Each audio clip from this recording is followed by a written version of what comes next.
I wasn't just pitied, I was corrected. Some through sympathy, others through advice I never asked for. Over time, I began to doubt my own life, not because of myself, but because of that pity. For a long time, I lived with the feeling that something about me was wrong. Not because I believed it, but because it was constantly implied. Most often, it came from one married friend. She never said it directly. She never told me I was unhappy or that I urgently needed to change something. She did it differently. She asked how I was coping. She asked whether it was hard for me to be on my own. And every time, she said it in a tone that suggested the answer was already known.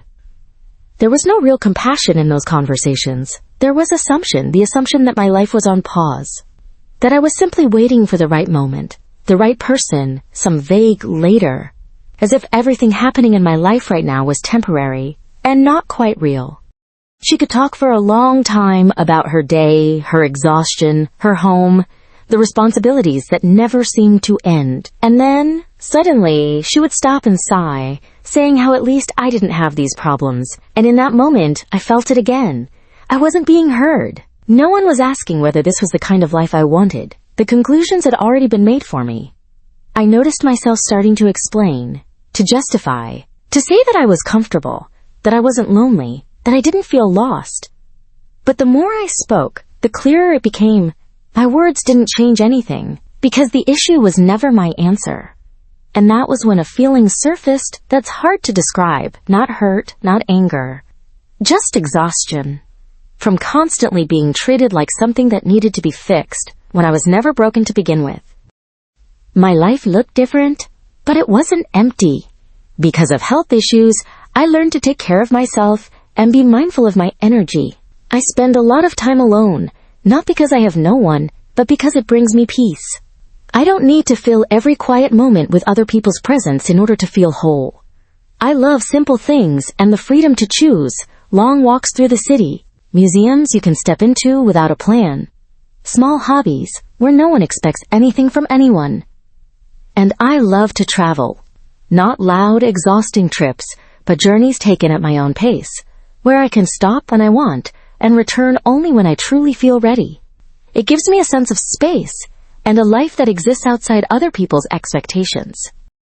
She often spoke about a very different kind of life, about constant tension, about a home where someone was always unhappy about something, about a marriage where joy had long been replaced by responsibility.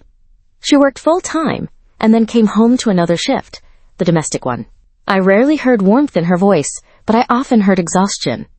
And every time she looked at me with that familiar pity, I felt a strange disconnect between what she thought she saw in my life and what it actually was, between her idea of loneliness and my reality of calm, between what is considered normal and what truly works for me. One day, I caught myself realizing that in those conversations, I was always trying to prove something. Each time, explaining a little more, justifying myself, trying to reassure, as if I needed arguments to defend my own life. And in that moment, it became truly heavy, not because of her words, but because I had allowed them to affect me. That was the first time I looked at the situation differently. Her pity wasn't care. It was a way of avoiding herself.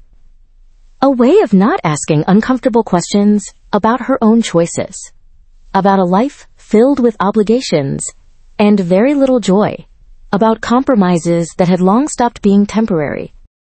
I realized that my calm unsettled some people, that my freedom looked like a threat to those who had already accepted a different script, and that this sympathy wasn't an act of kindness, but a subtle form of justification. In that moment, something fell into place. I no longer felt the need to explain, defend, or convince, not because I didn't care, but because I finally saw that the problem had never been me.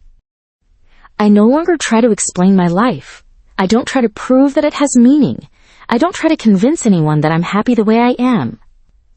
I simply live it at my own pace, with my own boundaries, and with choices that don't require anyone else's approval. I know that for some people, happiness means family, a home, and a sense of stability beside another person.